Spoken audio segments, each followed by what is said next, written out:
बाकीलाल की वैसे कॉमिक्स मैं बनाता नहीं, लेकिन इसका टाइटल कवर देख करके मुझे लगा कि इस बार कि ये मेरी कोशिश नाकाम नहीं रहेंगे, नाकाम नहीं। आप लोग एक आध दो ठो शेयर ज़रूर कर देंगे। शेयर ज़रूरी है भाई कोई, क्योंकि थोड़ा सा अब करीब मामला है, बहुत सालों से बना रहे वीडियो और सफलता मिली नहीं, पर मामला करीब है मित्रों। अगर आप लोग चाह जाएंगे तो 1 ही 2 महीना में सब क्लियर हो जाएगा, नहीं तो फिर से 2 4 साल 5 साल झेलना होगा। बहुत झेलाता है यूट्यूब, इतना ज़्यादा झेलाता है कि दिमाग का दही हो जाता है। पहली बार जब मुझे अब सच्चाई बताए तो मानो राज कॉमिक्स में बाकीलाल का शायद ही कोई कॉमिक्स अच्छा लगा हो, केवल इसकी फूहड़ कॉमेडी छोड़ के और विक्रम सिंह के पीछे फालतू घूमने। अब जा कर के थोड़ा बहुत इसका कहानी में नयापन आया है। इसमें देखते हैं इसमें क्या है। इस दौर के बड़े बड़े नाम बसंत पांडा, सुशांत पांडा, ये लोग अब मैं नाम सुन रहा हूँ।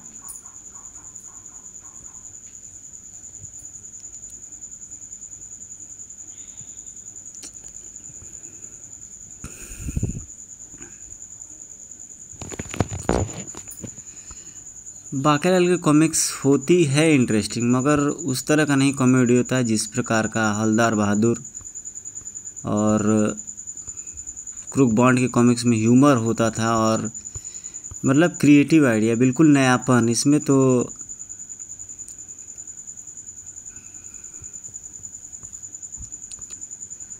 इस गुल्लू को चुल्लू भर पानी में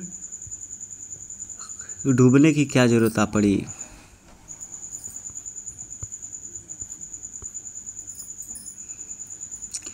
ये देखिए महाराज, ये है खोदा कुआं। इसको एक महान प्रेमी खोदा ने अपनी प्रेमिका चुईया की प्यास बुझाने के लिए अपने पैरों से खोदा था। पैरों से ज़मीन खोदने का काम तो केवल ही करते हैं। ये तो कोई सच्चा प्रेमी ही कर सकता है। आगे क्या हुआ, होना क्या था। कुएं से पानी निकला नहीं, चुईया रूठ के चली गई। खोदा चलने लायक रहा नहीं तो उसने इस कुएं में जान दे दी अपनी, लेकिन उसका खोदा कुआं उसके प्रेम की अमर निशानी बन गया। और ये एक प्रेमी थे और ये कि हमारे महाराज हैं। ये एक टूटी फूटी और सड़ी गली नाव है घुमन। तो ऐसा कहकर आप एक महान मल्लाह प्रेमी लप्पू का अपमान कर रहे हैं महाराज। अब ये लप्पू कौन है? लप्पू एक मल्लाह था जिसका दिल की पतवार उफनती उफलाती बलखाती नदी की तरह कन्या चप्पू के साथ हिलोरी ले रही थी। तू गंगा की मौज में जमुना की धारा, हो रहेगा मिलन ये हमारा तुम्हारा। सावन का महीना पवन करे शोर, बापू ने घर देख लिया तो देगा हट्टी तोड़ो। चप्पू को लप्पू के साथ नौका विहार करने में बहुत आनंद आता था। मैं नामू में बैठी रहो, तू चप्पू चलाता रहे तो मज़ा जीने में और भी आता रहे। हे। तो अपने बाप का क्या जाता है, मेरा तो काम ही नाव खेना है और तुम्हें घुमाने फिराने में जो खर्च आएगा वो मैं तुम्हारे बापू से वसूल कर लूँगा। चप्पू के इश्क में गिरफ्तार लप्पू मल्लाह उसको नौका विहार करने में ऐसा मशगूल हुआ कि उसे समय का पता ही नहीं चला। चलो फिर ठीक है, मैं चलती हूँ, क्योंकि तुम अकेले तो भीख मांगकर भी गुजारा कर लोगे, लेकिन मैंने तुमसे विवाह किया तो फिर तुम्हें मेरा सारा खर्चा उठाना पड़ेगा। तुम मेरी चिंता मत करना। पंसारी का लड़का पप्पू कब से मेरे पीछे पड़ा है, मैं उससे विवाह कर लूँगी। आशिक की दुआएं लेती जा तुझको पप्पू बीमार मिले, मल्लाह की कभी याद आए ना पंसारी की इतनी मार पड़े। और 2 महीने बीत गए। मेरे हाथ चप्पू का बोझ भी नहीं उठा पा रहे हैं। क्या मैं बोझ हूँ? अरे मैं तो नौका के चप्पू की बात कर रहा था। मैं अपाहिज हो गया हूँ। अब विवाह करके तुम पर बोझ नहीं बनना चाहता। इस प्रकार अपनी टूटी फूटी नौका में ही बैठकर लप्पू भीख मांगकर गुजारा करता रहा। और ये एक प्रेमी थे और ये एक हमारे महाराज हैं। और एक दिन जब वो मर गया तो लोगों ने उसकी नाव को उल्टा रखकर उसकी कब्र बना दी। वो और ये है प्रेम की गुफा अमर प्रेम, कांटों भरा अंतहीन सफ़र।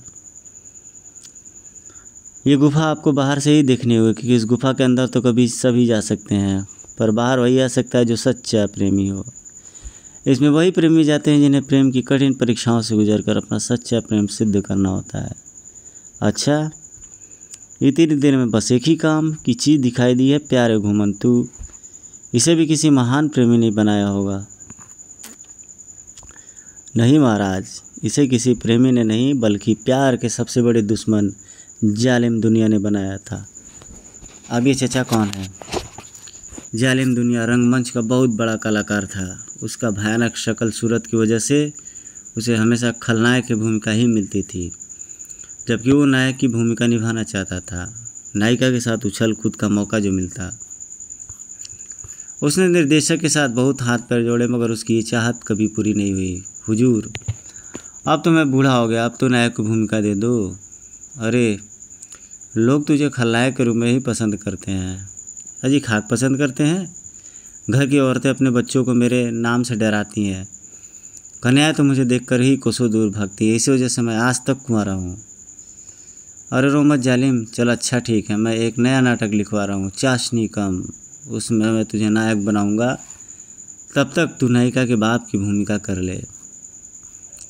मगर जालिम को कभी नायक की भूमिका कभी मिल नहीं पाई। उसकी खलनायक वाली भूमिका के कारण कोई स्त्री उससे विवाह नहीं करना चाहती थी। अबे जा, शक्ल देखिए कभी आईने में,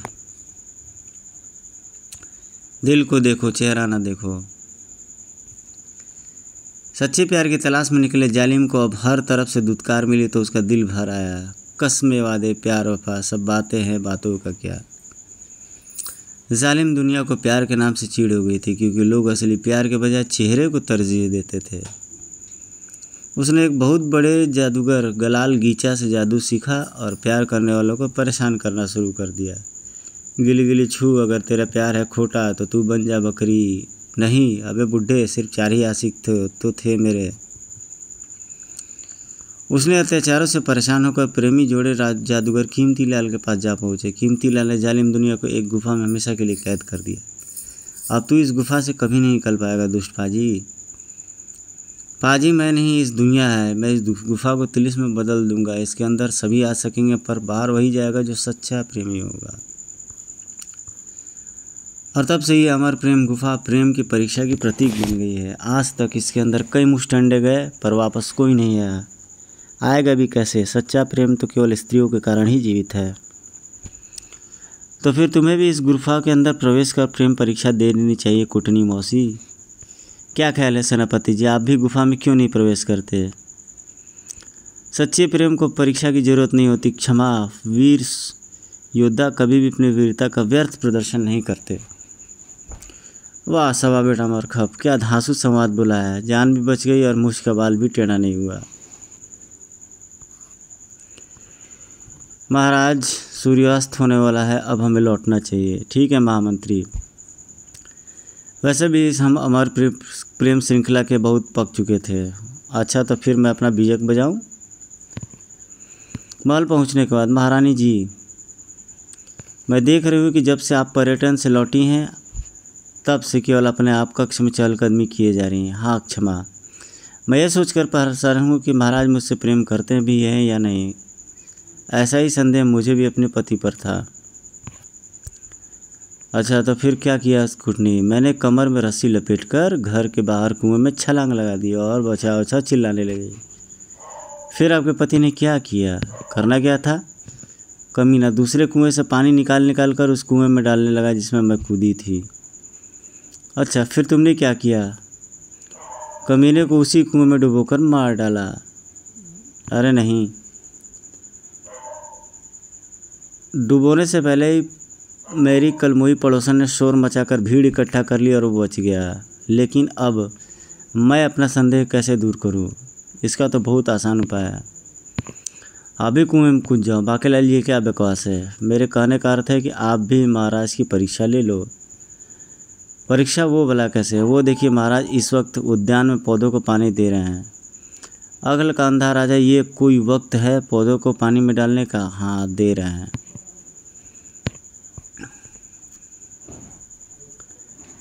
मैं यार रस्सी लटका देता हूँ, अगर आप सांप सांप का शोर मचाओ, महाराज को आपसे अगर सच्चा प्रेम होगा तो वो भी, जो भी सामने राह दिखेगी वैसे का प्रयोग कर आप तक पहुंचने का प्रयत्न करेंगे। तरकीब तो अच्छी है, जो भी कहो। ये बोदी वाला है बड़ी कुत्ती चीज़, तो फिर मैं शोर मचाती हूँ, बचाओ बचाओ सांप सांप, बचाओ बचाओ सांप सांप। घबराना मत रानी, मैं आ रहा हूँ। कड़ाक, घबराना मत रानी, मैं धड़ाम, धम, ही टूट गई रस्सी। महाराज, बाकेलाल मुझे बचाने आ रहा है ना? हाँ हाँ महारानी जी, आप भी और जोर लगाकर चिल्लाओ। ठीक है, सांप सांप सांप, मैंने पकड़ लिया है, अब भयभीत न हो महारानी जी। सैनिकों, जल्दी से इसे ख़त्म कर दो, कहीं किसी को डस न ले। सेनापति, छोड़ो उसे, वो बाकेलाल है। कहाँ है सांप? हम उसका कचूमर बनाने के लिए गदा साथ लाए हैं। लौट रहा है, कहाँ लौट रहा है? सांप महारानी के सीने पर लौट रहा है। क्या मतलब? तुम्हारी बात का क्या मतलब? घुटनी मतलब मैं बताती हूँ। पहले आप मुझे ये बताइए कि मेरी चीख सुनने के बाद भी आप इतनी देर से हमारे पास क्यों पहुँचे? कल तुम्हारी चीख सुनकर फौरन ही भागे थे। तुम्हारे कक्ष की खिड़की पर टंगी रस्सी को देखने से पहले हम उसकी मदद से ऊपर आने की कोशिश की, परंतु वो रस्सी कमज़ोर निकली, इसलिए हमें घूमकर प्रवेशद्वार से अंदर आना पड़ा। सवाल ये भी उठता है महाराज कि रस्सी से कमज़ोर रस्सी लटकाई किसने? रस्सी मैंने लटकाई थी, प्यारा सेनापति, और हाथी को बांधने वाली रस्सी मिली नहीं, इसलिए बकरी बांधने वाली रस्सी लटकानी पड़ी। तुमने? पर तुमने रस्सी क्यों लटकाई? देखा महाराज, मैं शुरू से कहता था ये एक संख्या का हरामखोर है। वो रस्सी बाकेलाल से मैंने लटकाई थी क्योंकि मैं महाराज के प्रेम की परीक्षा लेना चाहती थी। हमारे प्रेम की परीक्षा? ये तुम क्या कह रही महारानी? जी हाँ महाराज, महारानी जी को आपके प्रेम पर संदेह है। संदेह? हमारे प्रेम पर संदेह? ये कहने से पहले तुम्हारी जुबान क्यों न कट गई? हमारे मतलब है कि हमारे कान क्यों न फट गए? तो क्या आप मुझसे प्रेम करते हैं? गुल्लू ने कंधी से ना किया होगा जो प्रेम खोदा ने चुईया से ना किया होगा, वो प्रेम लप्पू ने चप्पू से न किया होगा। हाँ हाँ, मैं तुमसे प्रेम करता हूँ महारानी। अच्छा, इतना प्रेम करते हैं आप मुझसे? तुम्हारे प्रिय दासी कुटनी की कसम, अगर मैं झूठ बोलूँ तो कुटनी जलते चूल्हे में घुस जाए, चूल्हे में जाए मेरे दुश्मन। अगले दिन, अरे सुबह बाके, इतनी जल्दी जल्दी सुबह? दंड को भेजिए तेल लेने। क्या बकवास कर रहे हो बाकेलाल? मेरा मतलब है आप स्थिति की गंभीरता को नहीं समझ रहे हैं। पहेलियाँ मत बुझाओ बाकेलाल, सीधे सीधे बताओ। महारानी जी के मन में जो शक का कीड़ा घुस चुका है वो रानी जी की मुँह लगी दासी कुटनी की कृपा से कभी भी अजगर बन सकता है। इस कुटनी की बच्ची से तो हम भी परेशान हैं बाकेलाल, पर क्या करें? हमारे ससुर चंदन सिंह ने दहेज में हाथी घोड़े की जगह इस काली नगीन को भेजा है, जिसका मुंह जब भी खुलता है जहर उगलने के लिए खुलता है। यही तो मैं आपसे समझाना चाह रहा हूँ कि इससे पहले कुटनी आपकी अच्छी भली गृहस्थी में आग लगाने का प्रयत्न करें, आप कुछ एक ऐसा चक्कर चलाइए कि रानी जी के हृदय से शक का पौधा जड़ से उखड़ जाए। सुनिए खुसर खुसर। और फिर ये आपको आज अचानक नौका विहार की क्या सूझी? आपको हमेशा हमसे ये शिकायत रहती है ना कि राजकार्य में व्यस्त रहने के कारण हम आपको समय नहीं देते, इसलिए हमने सोचा कि आज का पूरा दिन हम आपके साथ व्यतीत करेंगे। पहले नौका विहार करेंगे, फिर वन भ्रमण करेंगे, फिर चाट पकौड़ी खाने के लिए अग्रवाल के चाट भंडार में जाएंगे, फिर लस्सी पीने सम्मी भाई लस्सी वाले के पास जाएंगे। बुन ले, जितना बनना है शौक से बुन ले मुंगेरी लाल का हसीन सपने, लेकिन पूरा एक भी नहीं होगा, क्योंकि अब मैं तुझे करने वाला हूँ तेरी फूँ और कहने वाला हूँ कि महाराज गजब हो गया। पड़ोसी राज खुन्नस गढ़ के राजा खुन्नस खैर का दूध खिसियानी बिल्ली खंबा नोचे, उनका कोई संदेश लेने दरबार में खड़ा है, जिसे आने का निमंत्रण मैं नहीं दिया है। क्या? तो मित्रों आज की स्टोरी यहीं पर, कल इसको कैरी फॉरवर्ड और करेंगे आगे की स्टोरी में। मिलते हैं कल आपसे नेक्स्ट वीडियो में। Till then take care, good bye, जय हिंद। Please share, subscribe, like and comment.